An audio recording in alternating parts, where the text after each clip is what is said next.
Sarah Knafo a expliqué que des amis à elle qui travaillent à la préfecture de Seine-Saint-Denis lui ont raconté que lorsque Éric Zemmour était candidat aux élections présidentielles durant la période 2021-2022, il y avait des files d'attente qui n'en finissaient pas. Retenez bien ce détail très important, c'était pas des files d'attente de 20 mètres, 50 mètres, 200 mètres, non.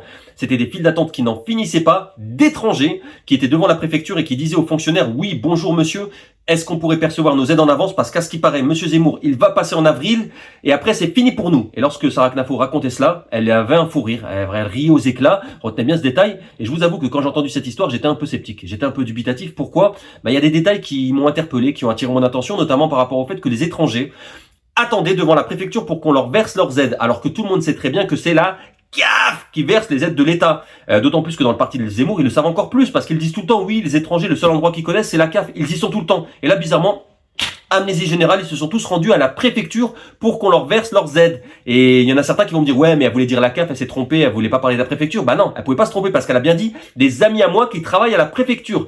Et il y a encore autre chose qui m'a interpellé, c'est qu'il y avait des gens, qui étaient dans la file d'attente. Apparemment, c'est une file d'attente interminable. Pourquoi les premiers qui attendaient, lorsqu'on leur a dit, bah non, on peut pas vous verser vos aides ici, pourquoi ils n'ont rien dit aux autres personnes qui étaient dans la file d'attente? Ça aussi, ça m'a interpellé. Mais bon, peut-être qu'ils l'ont joué perso. Admettons, pourquoi pas. Il y a encore autre chose qui m'a interpellé, c'est qu'il n'y avait aucune vidéo de ces files d'attente en question. Alors qu'en général, quand il y a une file d'attente interminable, il y a toujours une vidéo qui circule sur internet, comme quand par exemple les gens attendent pour acheter des pâtisseries de je sais plus qui, la Pierrick Grolet, il y a toujours des vidéos qui circulent, et en plus là, il y avait les amis de Sarah Knafo, mais personne n'a filmé la file d'attente et personne lui a rien envoyé. Peut-être qu'eux aussi l'ont joué perso, admettons, mais par contre il y avait une chose qui me paraissait réaliste, c'est qu'en fait, la manière dont elle a décrit les étrangers, c'est exactement ça, c'est-à-dire qu'ils parlent toujours comme des petits enfants un peu naïfs comme ça. Oui, bonjour monsieur, est-ce qu'on pourrait nous verser nos aides en avance, parce qu'à ce qui paraît, monsieur Zemmour, il va passer en avril et après c'est fini pour nous. Et en plus ils sont tellement naïfs qu'ils se disent pas que c'est pas possible qu'on leur verse leurs aides en avance. Et ils parlent toujours respectueusement de Éric Zemmour, ils disent toujours monsieur Zemmour. Ça me paraissait vraiment très réaliste. Mais malgré tout ça, j'avais des doutes sur l'histoire de Sarah Knafo.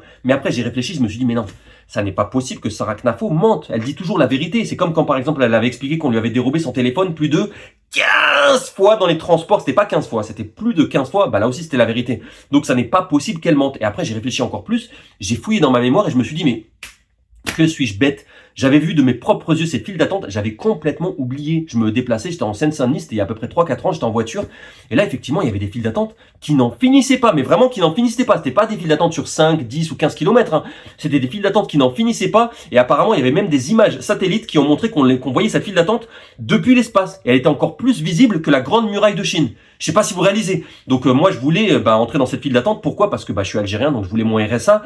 Donc je cherchais le début de la file d'attente et j'ai roulé pendant des heures et des heures. J'ai pris l'autoroute, j'ai payé le péage, je sais plus combien de fois. Au bout de 10 heures de route, j'avais toujours pas trouvé le début de la file d'attente. Et à chaque fois, je demandais, quand je m'arrêtais, parce que je faisais des pauses quand même, je demandais aux gens s'ils pouvaient me laisser passer avant eux, etc. Ils me disaient non, tu vas au début de la file d'attente. Et au bout d'un moment, je demandais aux gens, mais où est le début de la file d'attente? Et ils m'ont dit, mais il n'y a pas de début. Je leur ai dit, comment ça? Ils m'ont dit, c'est une file d'attente qui n'en finit pas. Et ils m'ont expliqué que si je continue comme ça, j'allais faire le tour de la Terre. Donc j'aurais dû prendre le bateau, etc. pour trouver le début de la file d'attente, mais je l'aurais pas trouvé. J'aurais fait le tour de la Terre. Et d'ailleurs, petite anecdote par rapport à ça, je connais une personne qui a fait fortune grâce à ces files d'attente. C'est-à-dire que c'est une personne qui a eu une idée très brillante. La personne a créé une chaîne de fast-food mobile. Et en fait, elle vendait des sandwichs aux personnes qui étaient dans la file d'attente parce qu'il y avait des mois et des mois d'attente.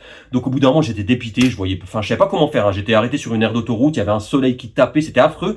Et là, j'ai eu un coup de génie. Il y a une voiture qui est passée et sur sa plaque d'immatriculation, il y avait les lettres CAF, C-A-F. Ça faisait CAF. Et là, je me suis dit, mais je suis bête. Mais comment n'y ai-je pas pensé avant? C'est la CAF qui verse les aides de l'État, c'est pas la préfecture. Et j'ai rien dit à personne. Parce que personne m'a laissé passer dans la file d'attente. Donc j'ai laissé ma voiture, j'avais plus d'essence. Je suis parti en courant jusqu'à la CAF. J'étais en transpiration et j'arrive à la CAF, il y avait personne devant le bâtiment. Et j'entends un rire, j'entends une personne qui riait un peu comme une hyène. Ça faisait comme ça, je le fais mal. Et en fait, il y avait un enfant qui était sur le toit de l'immeuble. Je me suis dit, mais c'est super dangereux. Mais bon, je me suis dit, je vais d'abord demander qu'on paye mon RSA en avance et après je sauverai l'enfant, c'est plus important. Donc je vais demander qu'on paye le RSA. Ils m'ont dit, c'est pas possible, etc. Donc j'étais vraiment triste. Je sors et je me dis, je vais sauver cet enfant. Je fais un zoom avec mon téléphone pour voir l'enfant. Et je réalise que c'est Éric Zemmour qui était sur le toit avec Sarah Knafo. Et les deux étaient explosés de rire parce qu'en fait, ils avaient un prank à tous les étrangers. Et ils m'ont dit, on vous a piégé. Parce qu'on sait très bien que Éric Zemmour ne sera jamais élu, mais on voulait voir la réaction des étrangers. C'est pour ça, en fait, que Sarah Knafo, était en fou rire lorsqu'elle racontait cette histoire. Raconter une dernière histoire, après on arrête. Pleine campagne présidentielle d'Éric. On est en 2021-2022. Toute la France parle de ça, c'est ça qui m'y a fait penser. Et on me raconte, mes amis que j'ai gardés à la préfecture de la Seine-Saint-Denis, qu'il y a des files d'attente qui n'en finissent pas devant la préfecture, d'étrangers qui vont voir les fonctionnaires de la préfecture en disant « Bonjour monsieur, est-ce qu'on pourrait percevoir les aides en avance ?» Parce qu'il paraît que monsieur Zemmour, il va passer en avril et qu'après c'est fini pour nous. Mais c'est des étrangers qui se disent « En fait, il va falloir qu'on plie bagage. » Et ça, c'est juste le débat. C'est les politiques.